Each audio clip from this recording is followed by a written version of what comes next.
নমস্কার, আদাব। Crime petrol দস্তাকে সকল দর্শকবৃন্দকে ফের একবার স্বাগত জানাই।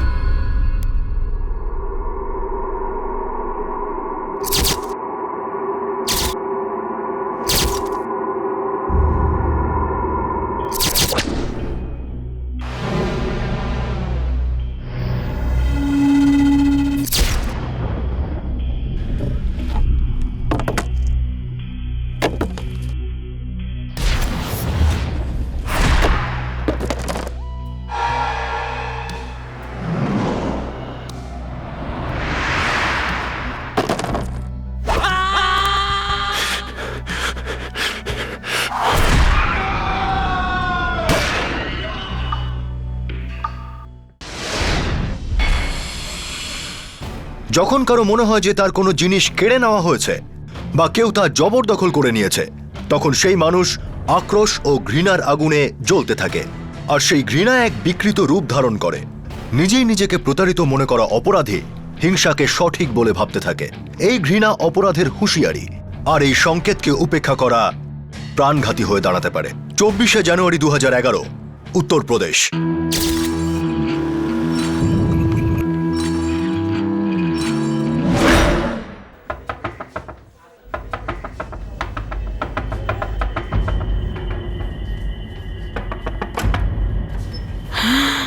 বাদল, সুরাজ, এত রক্ত! আরে কি করে এসেছো তোমরা দুজনে? আরে মা, কিচ্ছু হয়নি। হাইওয়েতে খুব বড় একটা অ্যাক্সিডেন্ট হয়েছে, ওকে হাসপাতালে ভর্তি করে আসছি আমরা। কিন্তু আম্মা, ওই লোকটার প্রচুর রক্তপাত হয়েছে, বুঝলে তুমি? হ্যাঁ।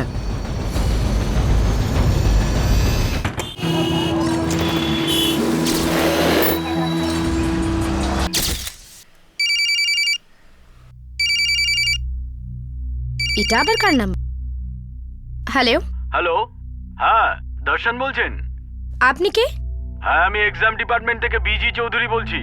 Sir, 1 minute. দর্শন, তোর ফোন, তাড়াতাড়ি আয়। আসছি দিদি, হোল্ড করতে বল। স্যার 1 সেকেন্ড, দর্শন আসছে।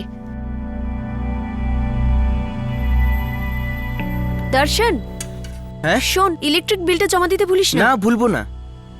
হ্যালো। হ্যাঁ, আমি এক্সাম ডিপার্টমেন্ট থেকে বিজি চৌধুরী বলছি। হ্যাঁ স্যার, গুড ইভিনিং। কি হয়েছে স্যার? আরে, তোমার এই বোর্ড এক্সামের ফর্মেতে তুমি ফটো লাগাওনি? না স্যার, আমার মনে আছে আমি লাগিয়েছিলাম। আরে, ভুলে গেছো হয়তো, বা কোথাও খুলে টুলে পড়ে গেছে। দেখো, আজ আমরা সব ফর্ম নিয়ে লখনৌ যাচ্ছি। তোমার নাম্বার এখানে এই ফর্মেই পেলাম। থ্যাংক ইউ স্যার, কিন্তু এখন কি করব স্যার? আরে, ফটো ছাড়া তোমার ফর্ম রিজেক্ট হয়ে যাবে। আমার গাড়ি ছাড়তে এখনো আধ ঘন্টা বাকি আছে। তুমি এখানেই এই বাস স্টপে চলে এসো, এখানেই ফটোটাও লাগিয়ে দেবো। আচ্ছা ঠিক আছে, আমি এখনই আসছি। কিন্তু আপনি কোথায় আছেন? এই আলমবাগ বাস স্ট্যান্ডের সামনে যে লেটার বক্স আছে না, ওখানেই আছি আমি। আর শোনো, দেরি করবে না কিন্তু। আচ্ছা ঠিক আছে স্যার, আমি এখনই আসছি। কি হয়েছে ভাই? দিদি, আমার এক্সাম ফর্মে ফটো নেই। এ আবার নতুন কথা কি? বরাবরের মতো তুই ভুলে গেছিস হয়তো। দিদি, যদি আমি আধ ঘন্টার মধ্যে ফটো না লাগাই তাহলে এবছর এক্সাম দিতে পারবো না। তাহলে যা না। হ্যালো, প্রণাম নিও বাবা। ভালো থাকো। আচ্ছা বাবা দর্শন, তোমার কলেজ থেকে কোনো বিজি চৌধুরী নামে টিচারের ফোন এসেছিল? হ্যাঁ বাবা, ওই ফটোগ্রাফের ব্যাপারে তো। এমন গুরুত্বপূর্ণ জিনিসটা কি করে তুমি ভুলে গেলে বলো তো? যাও, তাড়াতাড়ি যাও, আলমবাগ বাস স্টপে তোমার জন্য অপেক্ষা করছেন উনি। হ্যাঁ বাবা, আমি এই বেরোচ্ছিলাম। তোমার কাছে কোনো ভালো ছবি আছে তো? হ্যাঁ বাবা, আছে আমার কাছে। আচ্ছা, কাজ হয়ে গেলেই ফোন করবে, কেমন? এত ভুলো মন ওর। সত্যি বলছি, আমার তো একদম ভালো লাগছে না। কি ভালো ঠেকছে না? আমরা এখানে, আমাদের 3টে বাচ্চা ওখানে। বাচ্চা? আরে, ওরা এখনো বাচ্চা আছে। ওরা নিজেদের খেয়াল নিজেরাই রাখতে পারে, নিজেদের এবং অন্যেরও। এখানেও তো সেটা হতে পারে, ভালোভাবেই হতে পারে, কিন্তু তুমি তো কোনো কথাই শুনবে না। নিজে যা ভালো বুঝবে সেটাই করবে। এখানে কলেজ আছে, চাকরি আছে। দর্শনের মা, ওখানে আমার ছেলে মেয়েদের সামনে পুরো জগৎটা খোলা পড়ে রয়েছে দাঁড়ানোর জন্যে। তুমি কেন চিন্তা করছো? দেখবে এতে ওদের ভালো হবে। এলাহাবাদ যাওয়ার বাস বিকেল 4:55 ছাড়বে। মনোজ কুমার, ইউপি 9717 বাসের ড্রাইভার, অতি সত্বর টিকিট অফিসে চলে আসুন।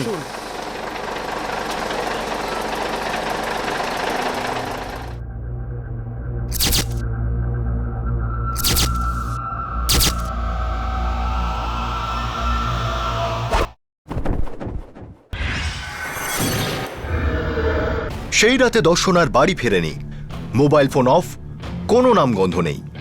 ওর বোন আর বাবা সারা রাত ওকে আলমবাগ বাস স্ট্যান্ডে খুঁজে বেড়ায়, বন্ধুদের কাছেও খবর নেয়। সব চেষ্টা বৃথা হওয়ার পর হতাশ মুখে তিনজন তালকাটোরা পুলিশ স্টেশনে পৌঁছয়। বিজি চৌধুরী নামের কোনো এক টিচার, তার কাছ থেকেই ফোনটা এসেছিল। উনি বলেন যে দর্শন নাকি তার ফর্মে ফটো লাগাতে ভুলে গেছে, তাই সেটা দিতেই গেছিল। এই দেখুন, এ তো ওনার নাম্বার আছে। সেম নম্বর থেকে দর্শনের মোবাইলেও ফোন এসেছিল, আমি রিসিভ করেছিলাম ফোনটা। আর তারপর থেকে ফোনটা বন্ধ হয়ে রয়েছে। যখন থেকে দর্শন নিখোঁজ, ব্যাস তখন থেকে বন্ধ। হয়তো কোনো বন্ধু বা ক্লাসমেটের বাড়িতে গেছে। না স্যার, আমাদের দর্শন আমাদের না বলে কখনো কোনোদিন কোথাও যায় না। হয়তো কাল রাতে গেছে। না স্যার, আমরা ওর সব বন্ধুর কাছেই খোঁজ করেছি, ও কোথাও নেই। স্যার রাতে কোথাও গেলে অবশ্যই বলে যেত, একসাথে খাবে কিনা সেটাও জানাতেও কখনো বলতো না। শুধু ফটো লাগাতে সে ভুলে গেল।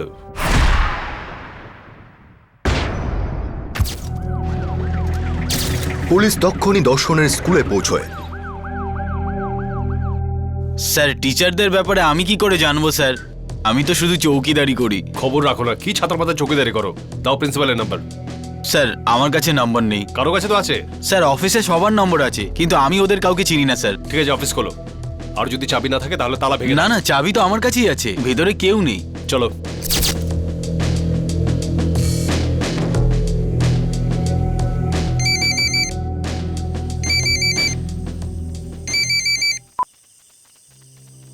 হ্যালো। Hello, principal sir. হ্যাঁ, আমি মিস্টার সিং বলছি। আপনি কে বলছেন? পুলিশ। কি ব্যাপার, কিছু হয়েছে নাকি? আপনার সঙ্গে একটা আর্জেন্ট কথা আছে, এক্ষুনি দেখা করুন। দেখুন, সবার আগে বলছি, ফটোগ্রাফ ছাড়া কোনো ফর্ম প্যাক হয় না, দুবার চেকিং হয়ে থাকে। টিচার বিজি চৌধুরী তো বলছিলেন প্যাক হওয়ার পরেও নাকি ফটো দেওয়া যায়। উনি তো বলছিলেন ফর্ম ওনার হাতে ছিল। একদম ভুল কথা। গত সপ্তাহে সব ফর্ম ইউপি বোর্ডের অফিসে ডিসপ্যাচ হয়ে গেছে। আর দ্বিতীয় কথা, স্কুলের এক্সামিনেশন ডিপার্টমেন্টে বিজি চৌধুরী নামের কোনো এমপ্লয়ি নেই। যদি ফর্ম সংক্রান্ত কোনো প্রবলেম থাকে তবে সবার আগে তো আমার সাথে কন্ট্যাক্ট করা হয়ে থাকে। আমি জোরের সাথে বলতে পারি যে এটা কোনো ছেলে মানুষই বা বিশ্রী রসিকতা। তা না হলে সামথিং ইজ রিয়েলি সিরিয়াস। না না না, আমার সাথে আবার কার শত্রুতা থাকতে পারে? আমি গ্রামের এক স্কুলের সাধারণ এক শিক্ষক। কারোর কোনো ক্ষতি যখন করিনি, তাহলে আমার ছেলের খারাপ কি করে ঘটতে পারে? না না, আমি মানতে পারছি না। রণবীর বাবু, তাহলে সেটাই হয়ে থাকবে যা প্রিন্সিপাল স্যার বলছিলেন। দর্শনের বন্ধুরা মিথ্যে কথা বলে ওকে, তারপর গায়েব করে দেয় দর্শনকে বাস স্ট্যান্ড থেকে।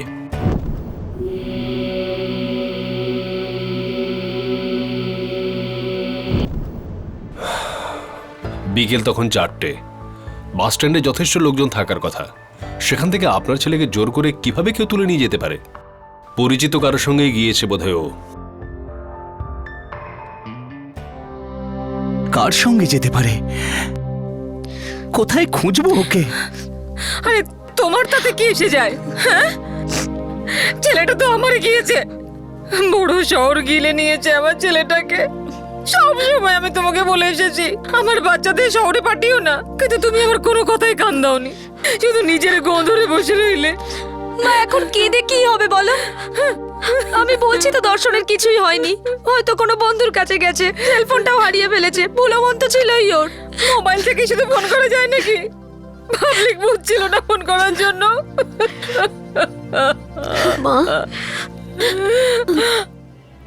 আমি কি করে তোমাদের বোঝাবো? মা, মা, আমার কেমন ভয় করছে, আমার ভীষণ ভয় করছে।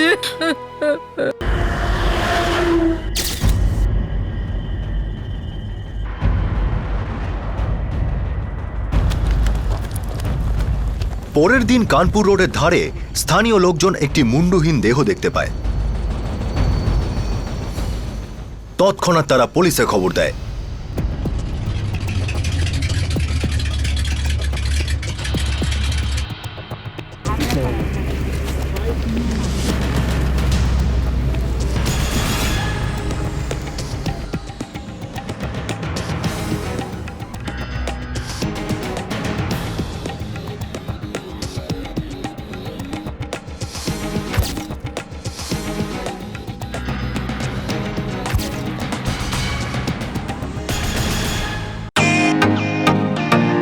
Welcome to Bitten world.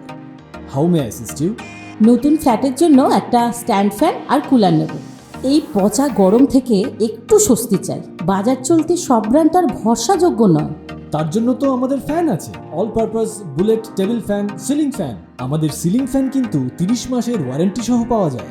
আছে ফারাটা 2 বছরের ওয়ারেন্টি, 17 থেকে 20 মিটার এয়ার ফ্লো, মধ্যবিত্তের সাধ্যের মধ্যে একমাত্র ভরসাযোগ্য ব্র্যান্ড বিটেন। আমাদের কুলারের কিন্তু অনেক range, 45 litres, 50 litres, 70 litres, 90 litres, 110 litres. Honeycomb সহযোগে বিটেনের সব কুলারের ওয়ারেন্টি 1 বছর। চেনা হাওয়ায় অচেনা অনুভূতির জন্য একমাত্র আদর্শ বিটেন। গরমে স্বস্তি পেতে বিটেনের ফ্যান হোক বা কুলার, আজই আনুন বাড়িতে। Beaten, digitally years.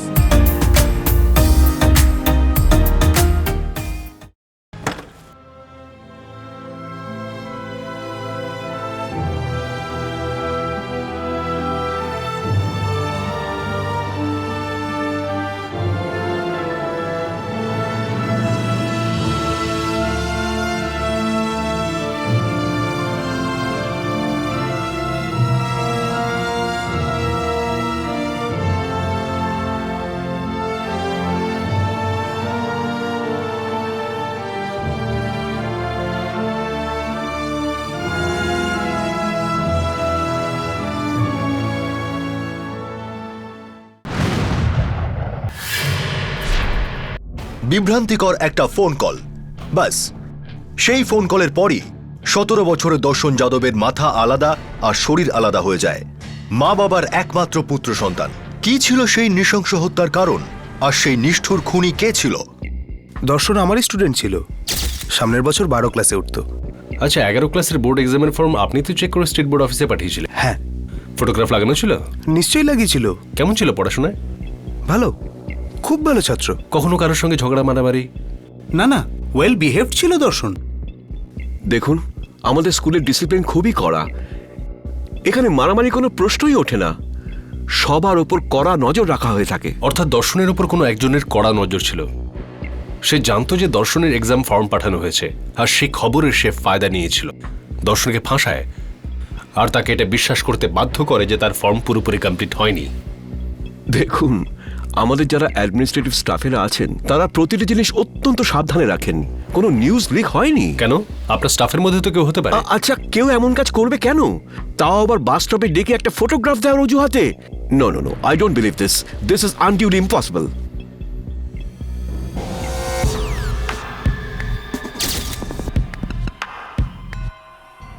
ওকে চালাকের সঙ্গে এখানে ফোন করে ডাকা হয়েছিল। তারপর ওকে এখান থেকে অন্য কোথাও নিয়ে যাওয়া হয়েছিল স্যার। তারপর কেটে রাস্তার ধারে ফেলে দেয়।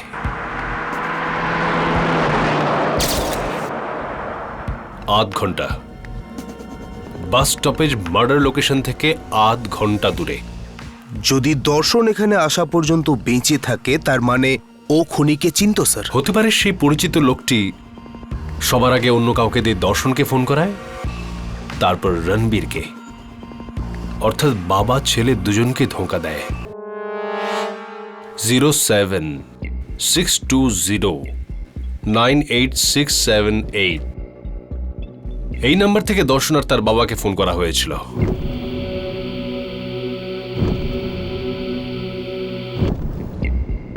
এটা প্রিপেড কার্ড সুরেশ। সিম 12ই জানুয়ারি, অর্থাৎ আজ থেকে 2 সপ্তাহ আগে অ্যাক্টিভেট করা হয়। আর মাত্র দুটোই কল করা হয়েছে স্যার এই নাম্বার থেকে। আর দুটোই 24শে জানুয়ারি। একটা দর্শনকে আর একটা তার বাবা রণবীরকে। আর দুটি কলই লখনৌয়ের আলমবাগ বাস স্টপ থেকে করা হয়েছিল। স্যার, সিমটা হয়তো এই কাজের জন্যই কেনা হয়েছিল। আর ওই সিম কার্ডই খুনির খেলা শেষ করবে।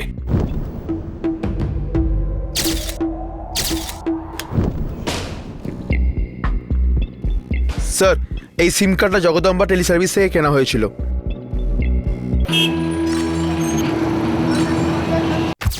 এই যে রেজিস্ট্রেশন 12ই জানুয়ারিতে কেনা হয়েছিল স্যার। সব ডিটেলস আমি আমার কাছে রাখি স্যার। এটার ফর্ম দিচ্ছি স্যার, 1 মিনিট। হ্যাঁ স্যার, এই যে ফর্ম। যে মোবাইল নাম্বার থেকে দর্শনের কাছে ফোন এসেছিল সেই সিম কার্ড জনৈক সর্বেশ সিং এর নামে কেনা হয়েছিল, আর ঠিকানা ছিল লখনৌর মায়াপুরি এলাকার। স্যার, পিনকোডও ঠিক, রাস্তাও ঠিক, এমনকি গলিও, কিন্তু মায়াপুরী নামে না কোনো বিল্ডিং আছে না কোনো বাড়ি। এটা অ্যাড্রেস নয়, মায়াজাল সুরেশ। খুবই জটিল জাল বোনা হয়েছে স্যার। এই জাল বহু বছর ধরে তৈরি করা হয়েছে। তার মানে কি স্যার? অর্থাৎ দীর্ঘদিনের পুরনো শত্রুতার ব্যাপার মনে হচ্ছে। হয়তো দর্শনের তখন জন্মই হয়নি।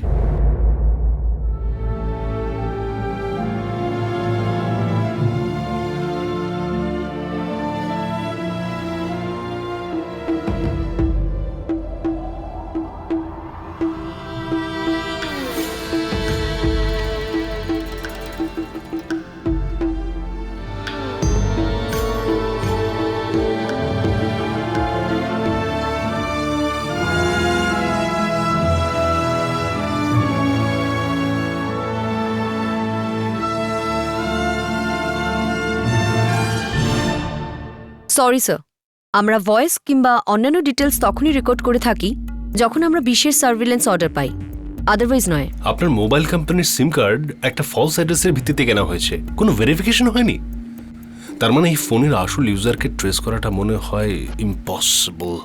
নো স্যার, একটা উপায় আছে স্যার, সেটা হচ্ছে যখন কোনো সেল অ্যাক্টিভেট হয় ওই সিমের ফোন অর্থাৎ ইনস্ট্রুমেন্টের নাম্বার আমাদের রেকর্ডে চলে আসে, যাকে আমরা IMEI নাম্বার বলি। হয়তো ওই নাম্বারের সাহায্যে আপনি সেই লোকটার কাছে পৌঁছতে পারেন যে ফলস অ্যাড্রেস দিয়ে সিমটা কিনেছে।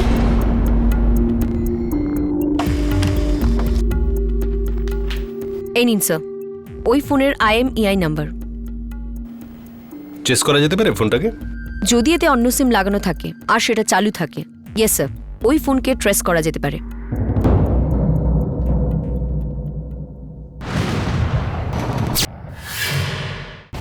মডার্ন টেকনোলজি দুদিক ধারালো অস্ত্র, যার একদিক যেমন অপরাধ জগতের কাছে আশীর্বাদ হয়ে উঠেছে, আবার অন্যদিকে আইনের রক্ষকদের কাছে রামের ধনুক প্রমাণিত হয়েছে। এবার এই কেসটাতে দেখুন, অপরাধীরা অন্যায়ভাবে সিম কার্ড হাতিয়ে প্রথম বাজিটা জিতেছিল ঠিকই, কিন্তু টেকনোলজি ওদের থেকে দু কদম এগিয়েছিল। খুনিদের কাছে এর আভাসটুকুও ছিল না যে তাদের সেলফোন এখন পুলিশের নাগাল থেকে ছিল নামমাত্র দূরে। পুলিশ ওই IMEI নম্বরের সেলফোনটা ট্রেস করে।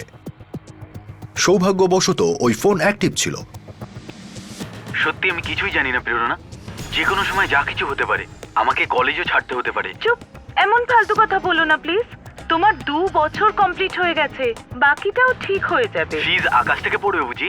না, তোমার পার্স থেকেই পাবে। পার্ট টাইম চাকরি করো, কল সেন্টারে জয়েন করো। সে সবই আমার ভাবা হয়ে গেছে প্রেরণা, কিন্তু কোনোভাবেই ফিজের পুরো টাকা আমি জোগাড় করতে পারবো না। কারো কাছ থেকে বাকিটা লোন নিয়ে নেবে? মানে ভিক্ষা চাইবো? আমি তো সে কথা বলিনি। কিন্তু মানেটা তো তাই, হাত পাতবো, করুণা চাইবো? না প্রেরণা, এটা আমার দ্বারা হবে না। আজ আমাদের পজিশনটাই অন্যরকম হতো যদি শালা ওই জমিটা না চলে যেত।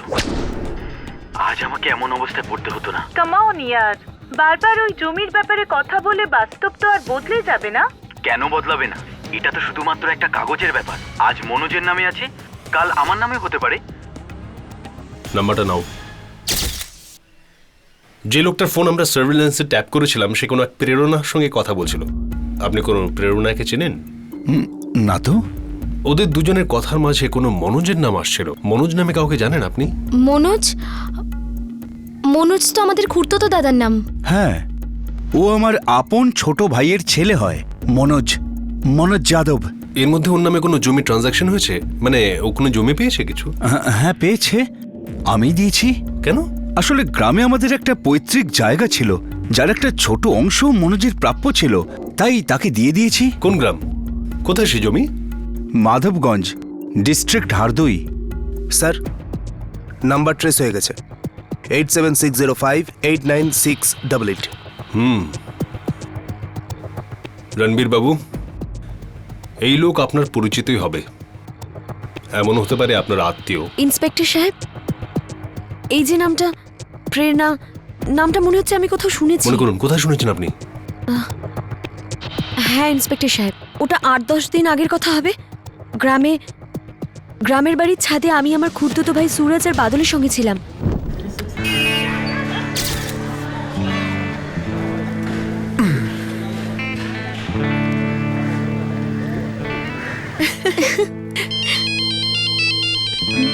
প্রেরণা? প্রেরণাটা কে? গার্লফ্রেন্ড? কি বলছো তুমি দিদি? আমার কোনো গার্লফ্রেন্ড টার্লফ্রেন্ড নেই, এ হচ্ছে আমার ক্লাসমেট। হ্যাঁ প্রেরণা, হ্যাঁ আমি তোমাকে 10 মিনিট পরে ফোন করছি। Okay bye. আরে দাদা, ফোনটা কেটে দিলে কেন? মন ভেঙে যাবে না বেচারির? কথা বলো না ওয়েফ এর সাথে। আরে অনলি ফ্রেন্ড, জিএফ নয়। হ্যাঁ আচ্ছা, খুব মজা লাগছে তোর। হ্যাঁ নে খেল খেল। বাদল আমার বড় ভাইয়ের ছেলে। রণবীর বাবু এই নম্বরে কল করুন, সবকিছু ক্লিয়ার হয়ে যাবে। 8760589688।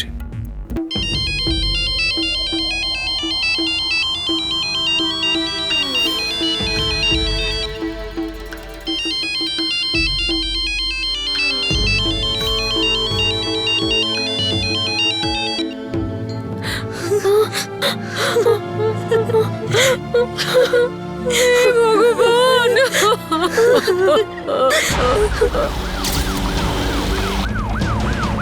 অর্থাৎ ওদের দুজনের এখানেই থাকার কথা।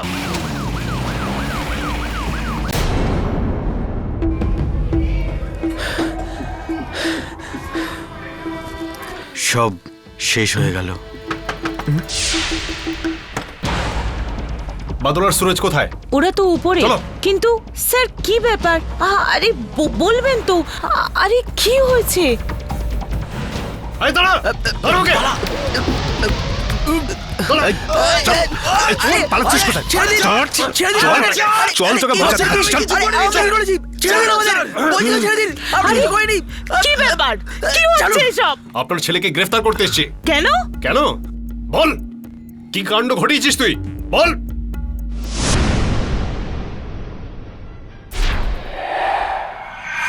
বাদল আর সূর্য সব অপরাধীর মতোই এটা ভেবে বসেছিল যে ওদের প্ল্যানিং দারুণ মজবুত, দারুণ হাইটেক, আর পুলিশ কোনোদিন ওদের টিকিও পাবে না। কিন্তু রক্তের গন্ধ অত্যন্ত তীব্র, বিশেষ করে এক নিষ্পাপ নাবালক ও সম্পূর্ণ নির্দোষ কিশোরের রক্ত। পুলিশের সেই গন্ধ পাওয়ারই ছিল। হ্যালো, হ্যাঁ আমি এক্সাম ডিপার্টমেন্ট থেকে বিজি চৌধুরী বলছি। হ্যাঁ স্যার, গুড ইভিনিং। কি হয়েছে স্যার? আরে তোমার এই বোর্ড এক্সামের ফর্মেতে তুমি ফটো লাগাওনি? না স্যার, আমার মনে আছে আমি লাগিয়েছিলাম। আরে ভুলে গেছো হয়তো, বা কোথাও খুলে টুলে পড়ে গেছে। আচ্ছা দেখো, একটা কাজ করো, আমাদের গাড়ি ছাড়তে এখন আধ ঘন্টা বাকি আছে, তুমি এখানেই এই বাস স্টপে চলে এসো, এখানেই ফটোটাও লাগিয়ে দেবো। আচ্ছা ঠিক আছে, আমি এখনই আসছি। কিন্তু আপনি কোথায় আছেন? এই যে আলমবাগ বাস স্ট্যান্ডের সামনে যে লেটার বক্স আছে না, ওখানেই আছি আমি। আচ্ছা ঠিক আছে স্যার, আমি এখনই আসছি। এবার রণবীর কাকাকে ফোন করছি। ঠিক বলেছো দাদা, কেউ কোনোদিন সন্দেহ করবে না। আমি ওই সিমটা ফলস অ্যাড্রেস দিয়ে হাতিয়েছিলাম শুধু এই কাজটা করার জন্য। এলাহাবাদ যাওয়ার বাস বিকেল 4:55 ছাড়বে।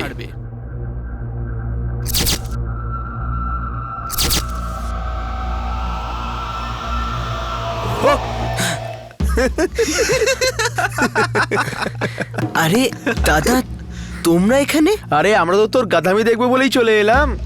ফটোটা এনেছিস তো ফর্মে লাগানোর জন্য। তোমরা কি করে জানলে? আরে মুরগি করছিলাম তোকে, এখনো বুঝলি না? আরে বিজি চৌধুরী নামে কোনো টিচার তোর স্কুলে আছে? না তো। তাহলে? আরে তারপরেও তুই বিশ্বাস করলি কি করে? তুই হচ্ছিস 1 নম্বরে আস্ত মাথা মোটা। দেখলি কিভাবে তুই মেরে আমরা তোকে বোকা বানালাম। থ্যাংক গড দাদা।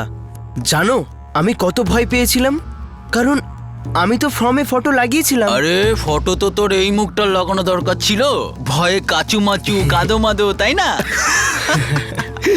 নে এবার একটু রিল্যাক্স হ ছোটু, একটু স্মাইল টাইল কর। চল তোকে একটু ঠান্ডা হাওয়া খাইয়ে নিয়ে আসি, আপনি আপনি স্মাইল ফিরে আসবে। চল দাদা, কিন্তু কোথায় কোথায় যাব আমরা? আরে বাইক আছে না আমার কাছে, আজ তোকে একেবারে স্বর্গের সফর করাবো, বুঝলি? চল। আরে চল, আরে চল না, চল চল চল চল।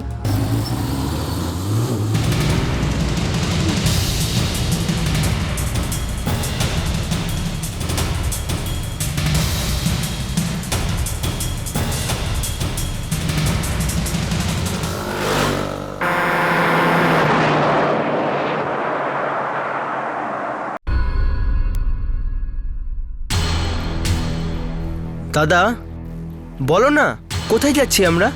কি সারপ্রাইজ আছে? আরে তুই তো এত খুশি হচ্ছিস মনে হচ্ছে তোকে ক্যাটরিনা কাইফের সঙ্গে দেখা করাবো। আরে এত তাড়াহুড়োর কি আছে রে? হ্যাঁ, আরে গঙ্গার ধারে যাব, গরম গরম জিলিপি খেয়ে বাড়ি চলে যাব, কি বুঝলি? ঠিক আছে দাদা। দাদা আমি দিদিকে একবার ফোন করে বলে তো দিই যে আমি আজ খাবো না। আরে পাগল হয়ে গেছিস নাকি? আরে ফিরে ওদের সারপ্রাইজ দিবি। সারপ্রাইজ মানে বুঝিস? কিন্তু দাদা ও একটু পরেই রান্না বসিয়ে দেবে। আরে তার আগেই তো ওরা পেয়ে যাবে না সারপ্রাইজ।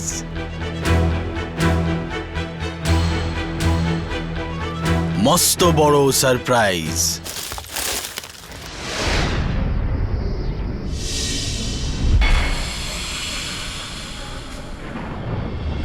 দাদা কিছু মনে করো না, কিন্তু আমার কেমন যেন মনে হচ্ছে যে অন্য কোনো ব্যাপার আছে, তাই না?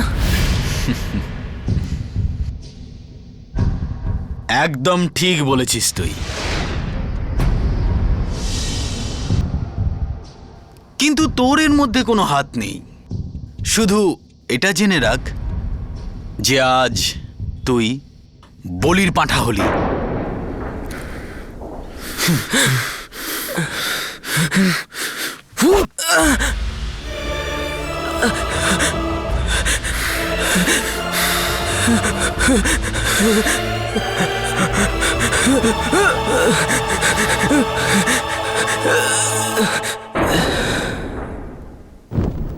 শয়তান, তুই আমার ছেলেকে মেরেছিস। শান্ত আমি তোকে ছাড়বো না।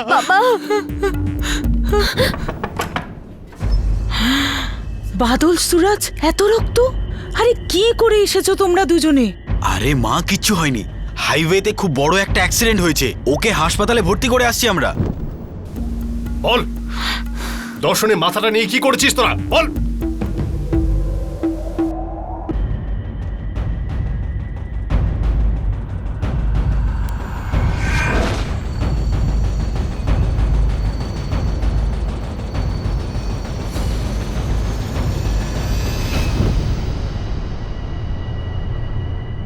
ভাসিয়ে দিয়েছি গঙ্গার জলে, যাতে কেউ বডিকে চিনতে না পারে।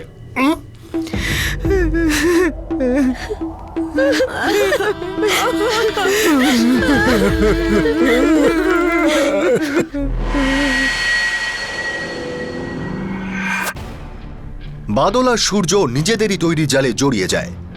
ওদের ফোন কল পেয়েই দর্শন নিজের পকেটে করে তার পাসপোর্ট ফটো নিয়ে বাস স্টপে এসেছিল।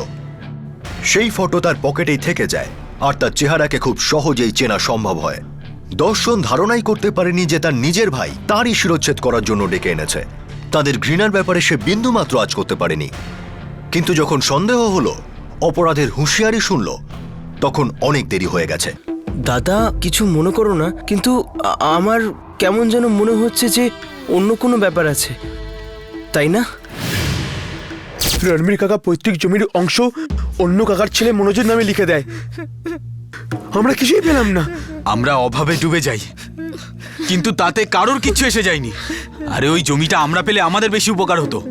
পূর্বপুরুষদের জমি ছিল ওটা, কারোর একার জায়গা ছিল না। ইঞ্জিনিয়ারিং পড়ার জন্য আমি আপনার কাছ থেকে টাকা ধার নিলাম, কিন্তু আপনি যখন তখন টাকা ফেরত চাইতেন। আরে চাকরি না পেলে কোথা থেকে টাকা ফেরত দেব? তারপর সুরজের পড়াটা বন্ধ হয়ে গেছিল। একটা 17 বছরের ছেলের মাথা কেটে তুমি কি পেলে? পেতাম, যদি ধরা না পড়তাম নিশ্চয়ই পেতাম। কি পেতে? ওনার সমস্ত সম্পত্তি, যেটা দর্শনের মৃত্যুর পর শুধু আমাদেরই হতে পারত।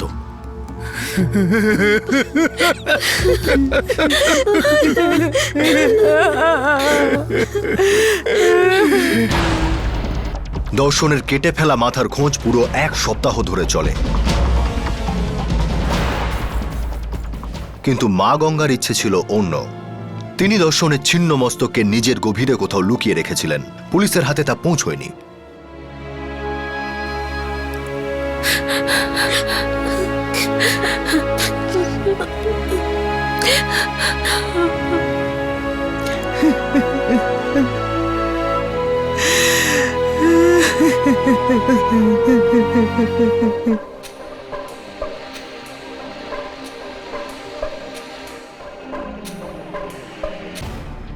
ধন, সম্পত্তি ও পত্নী, এই 3 জিনিসকে নিয়ে কত যে রক্ত নদী বয়ে গেছে তার ঠিক নেই। অথচ দেখুন, যার রক্ত বয়েছে এবং যে বইয়েছে, উভয় রক্তই এক। প্রেম ভালোবাসার সম্পর্ক ঘৃণায় বদলে যায়। আর অপ্রিয় সত্য এটাই যে ঘৃণার মধ্যে বিশাল শক্তি থাকে। এই ঘৃণারই বীজে সম্ভাব্য অপরাধের সংকেত লুকিয়ে থাকে। সেই বীজকে সময় থাকতে চিনে নিয়ে নির্মূল করে দেওয়া খুবই জরুরি, নইলে সেই ঘৃণা পাশবিকতায় বদলে যেতে সময় লাগে না, আর তখনই অনেক ক্ষেত্রে তা দেরি হয়ে যায়। যেমন আজকের এই কেসে হয়েছে। নিষ্পাপ নির্দোষ দর্শন যাদব নিজেরই ভাইদের হাতে খুন হলো। সব অপরাধ আভাস দেয়, কান খাড়া রাখুন, জীবন বাঁচতে পারে। জয় হিন্দ।